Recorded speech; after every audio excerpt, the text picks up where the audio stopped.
लग्न न करणं हा विषय आजकाल कारल्याच्या भाजीसारखा झालेला आहे. लोकांना कारल्याची भाजी खायला आवडत नाही. तसंच आजकाल कोणालाही लग्न म्हटलं मुलांना आणि मुलीला की त्यांना ते लग्न करायचं नसतं.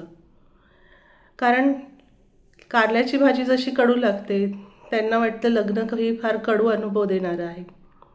पण कारलं तुम्ही 25 वर्षात जर नाही खाल्लं तर तो जसं कडूपणा आहे तसं त्याच्यात आरोग्यदायी गुणही आहेत. ते तुमच्या आरोग्यासाठी गुणकारी असं आहे. पण तुम्ही 25मध्ये 27 वर्षापर्यंत लग्न करत नाही. कारलं म्हणतात मला भाजी आवडत नाही, मी खाणार नाही. ते कारलं तुम्ही तुपामध्ये घोळवा, तुम्ही पाकामध्ये घोळवा, त्याला मुरत ठेवा. पण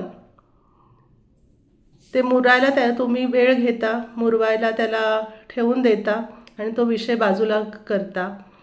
आणि असं करता करताच वयाची 25शी निघून जाते.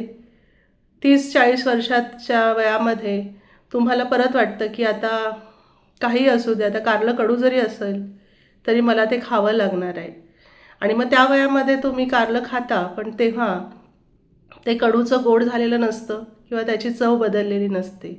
ते तसंच कडू लागणार आहे, पण ते आरोग्याला हानिकारक नव्हतं, ते आरोग्याला गुणकारीच होतं. आणि 25शीत तुम्ही जर ते आनंदाने खाल्लं असतं तर आत्तापर्यंत ते पचून तुम्हाला ते आरोग्यदायी त्याचे गुण आणि त्याचा अनुभव आला असता. पण आज 40शीमध्ये येऊन तुम्ही कारलं खात आहात आणि अगदी तोंड वाकडं आणि तोंडाचे जे काही एक्सप्रेशन कडू खाल्ल्यानंतर होणार आहेत ते आजही तेच तसेच होणार आहेत, ते काही चुकणार नाही आहेत. त्यामुळे एकच म्हणणं आहे की 25शीत जे कडू कारलं होतं ते खाल्लं असतं तर तुम्हाला आत्तापर्यंत ते पचन झालं असतं आणि त्याची सवय लागली असती. पण आता 40शीमध्ये तुम्ही खात आहात, त्याचा काही गोडवा वाढलेला नाही आहे किंवा ते गोड झालेलं नाही आहे, ते कडूच खाणार आहात, तर का उशीर करत आहात? का तुम्ही 25शीमध्येच लग्न करण्याचा 30शीमध्येच लग्न करण्याचा निर्णय घेऊन लग्नासाठी योग्य जोडीदाराचं निवड का करत नाही? 40 वयापर्यंत तुम्ही त्या कडू कारल्याची वाट का बघत आहात की ते गोड होईल?